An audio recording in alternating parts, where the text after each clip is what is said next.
All right, we've all heard of quiet quitting, when workers pull back just in time, doing the bare minimum just to get by their day. Yeah, but now we have some new research pointing to something even harder to spot. It's called quiet cracking. It's when employees feel persistently unhappy at work and start to detach, they feel stuck, and they feel like maybe they're at risk of burning out. Turns out more than half of workers in the U.S. say that they've experienced this. NYU psychology professor Dr. Tessa West joins us to explain what quiet cracking is, what it means, why it matters, and really, I guess, how do we know if we have it? Hello, Dr. West. Hi. Hi. I feel like we hear a lot of quiet terms, quiet quitting, now quiet cracking. What is quiet cracking? So quiet cracking is this phenomenon where we start to just feel psychologically detached from your job. Think about it a little like you're falling out of love with your job.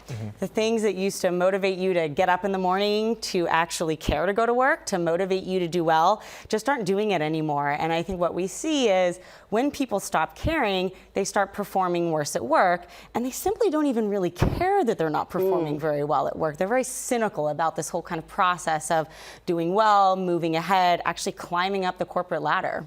So we heard about this quiet quitting, especially after COVID. A lot of people are working from home, kind of doing the bare minimum.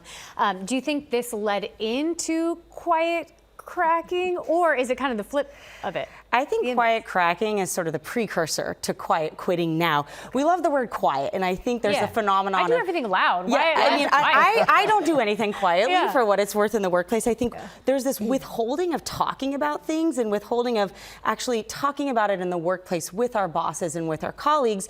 And so we're pulling away, we're disengaging without having active conversations about it. We are just being unhappy, being miserable, disengaging from the work, and just psychologically distancing before we actually quit, sort of metaphorically. And, and part of this is because our employers are kind of firing us or not giving callbacks on interviews. So they're part of the process as well. Everyone is sort of quietly firing or disengaging from one another on both sides. And I think that's what's kind of giving rise to this phenomenon. Well, you brought up a good point, because the job market, I'm curious about. The job market's slowing down. And as they're not offering more jobs, people are applying to dozens and dozens of jobs, not getting called back. So how does the job market play into this? I think the job market is super confusing for people. So part of this is they're not getting callbacks. They're not told what they're doing wrong. They can't find the signal in the noise.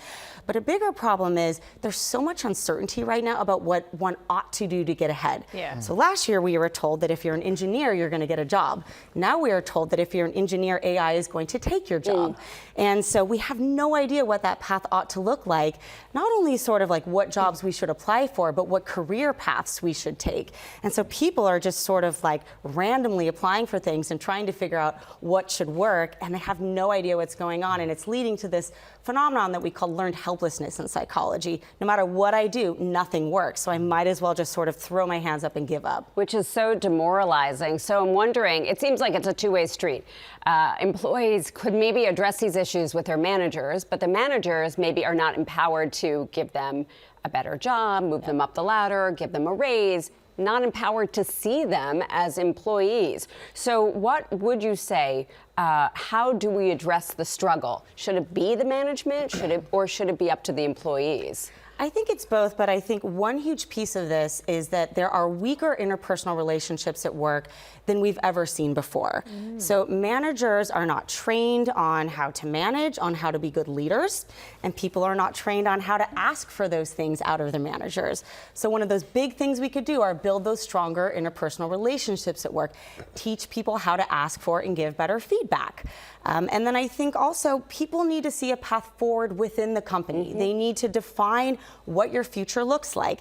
You are not going to care about your job if you don't feel identified with the workplace, if you don't feel like you belong here.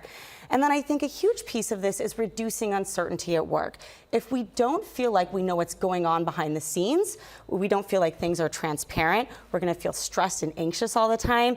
Companies think they're much more transparent than they actually are. By sending out emails sending out emails. Leaders think people know what it takes to get ahead. People have no idea what it takes to get ahead, what goes on behind the scenes in those kind of secret meetings. And if you just reduce a little bit of that uncertainty, people feel much more motivated, they trust companies more, and it leads to all those other things that are, that can really help people feel identified at work. Dr. West, thank you so much for joining us. Really enlightening. Yeah. No and quiet. take your vacation time, right? Yes, absolutely. Put those away messages up, people. Doctor's ordered.